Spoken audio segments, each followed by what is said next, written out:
es la inteligencia o cómo queremos que sean inteligentes nuestras máquinas. Porque hay muchos tipos de inteligencia, desde inteligencia emocional hasta inteligencia lógica, matemática, etc. Hay una pregunta mucho más profunda que esto, que es, ¿la inteligencia se reduce solamente a lo que podemos implementar físicamente? Matilde Santos es profesora de informática en la Universidad Complutense de Madrid. Dice que es controlera, es decir, que se dedica al control inteligente. Pero que lo que realmente le gustaría que dijéramos es que este año en febrero termina la licenciatura de literatura.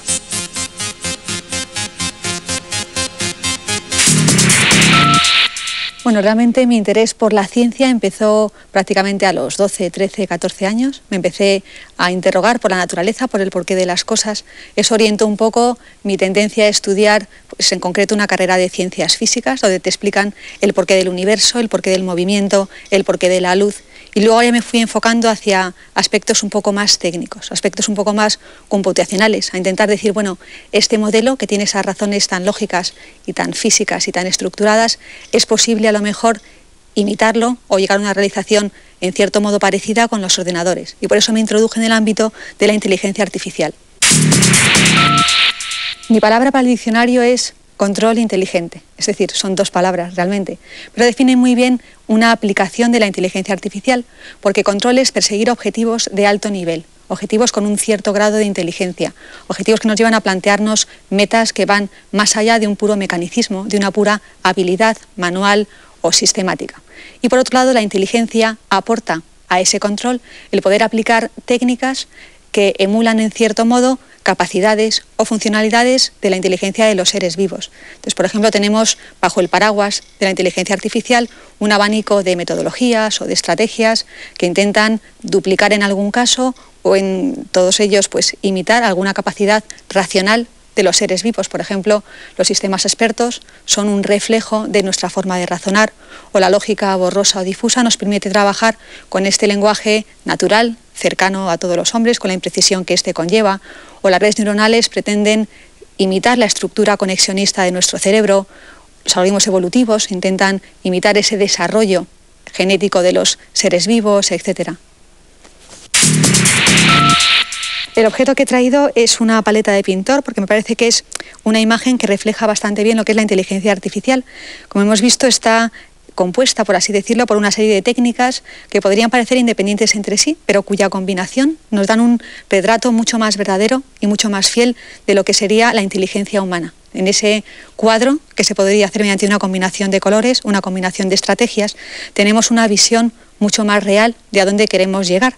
Y por otro lado, además, la inteligencia artificial, además de combinar técnicas computacionales, como ya hemos comentado, también a un nivel un poco más alto es una mezcla de diversas disciplinas, de diversas ciencias. Por ejemplo, influye en la inteligencia artificial la neurociencia, por supuesto, influye también la filosofía, la matemática, la lógica, la investigación operativa, el control, etc. Y de la combinación de todas ellas conseguimos una mayor potencia, pues tanto en cálculo como en representación, como en conocimiento, como en comprensión. Entonces, en ese sentido me parecía que esto refleja una nueva tendencia que hay en la inteligencia artificial, que es la sinergia de dos o más de estas técnicas, que se denomina desde los años 90 computación suave, soft computing. Y un poco lo que defiende es que para sistemas complejos hace falta utilizar las ventajas de diversos métodos. Un lugar donde me gustaría realmente estar o ir es el que se abre detrás de un puzzle. Un puzzle es un espacio mágico, está compuesto por una serie de piezas que encajan perfectamente, que tienen una relación, cada una tiene su hueco, cada una encuentra su lugar, pero lo importante de un puzzle o de un rompecabezas no son esas conexiones o esas relaciones o esa secuencialidad con el que las colocamos, sino la imagen que crean, lo que recrean, lo que vemos detrás. Puede ser un pueblo, un puente, puede ser un barco, puede ser un coche, etc. La inteligencia artificial me parece que un poco de la misma manera es una combinación de diversas piezas, cada una tiene su hueco, pero lo importante es que nos descubren un aspecto de la intelectualidad humana, una forma de actuar propia de los seres vivos. Lo importante es lo que tras esa combinación de distintos elementos vemos detrás, ¿no? Por eso me parece que es un puzzle una buena imagen también de este término. ¿Y por qué he elegido un lugar donde nunca he estado? Porque claramente nunca he estado en un puzzle. Pues porque la inteligencia artificial nos va a llevar a sitios donde nunca hemos estado. Nos va a llevar también a meternos por unos caminos a los que hasta ahora pues no hemos podido llegar porque eran problemas a lo mejor insolubles para la ciencia en su estadio actual, y sin embargo de la mano de la inteligencia artificial vamos a descubrir nuevos caminos, nuevos sitios para recorrer, para explorar, etc. Libros sobre la inteligencia artificial, yo creo que hay muchos que enseñan lo que es. Por ejemplo, yo soy coautora de un manual con un profesor de la facultad también, con el cual estudian muchos alumnos de informática, titulado Inteligencia Artificial, Ingeniería del Conocimiento. Pero a mí me gustaría recomendar libros que enseñan no sobre la inteligencia artificial, sino a pensar sobre ella. Y para eso, por ejemplo, los libros de ciencia ficción pueden ser una buena ayuda. He traído un libro de la mano de un gran maestro de la ciencia ficción, de Isaac Asimov, titulado Visiones de Robot, que cuando yo empecé a leerlo me hizo preguntarme esos robots, esos automatismos humanoides, ¿qué tenían de humano?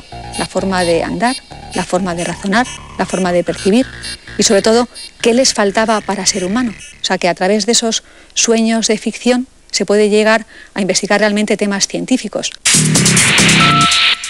La imagen que he elegido es un cuadro de un autor español, Luis Medina Manso, que me gustó sobre todo por la paradoja que encierra su título. Se titula Bosque neuronal. Es una mezcla de lo natural y lo artificial, y ahí veo yo un gran paralelismo con la inteligencia artificial.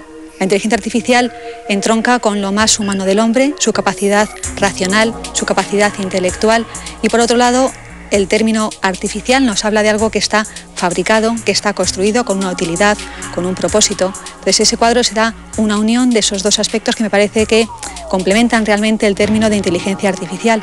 Por otro lado, además, en ese cuadro se sugiere pues, una cierta verticalidad, un cierto camino, como la inteligencia artificial, que lo que pretendemos es avanzar en el conocimiento propio, en cómo pensamos, en cómo aprendemos, en cómo conocemos, y ese conocimiento lo plasmaremos luego en máquinas que sean capaces de ejecutar esas tareas de forma parecidas al hombre.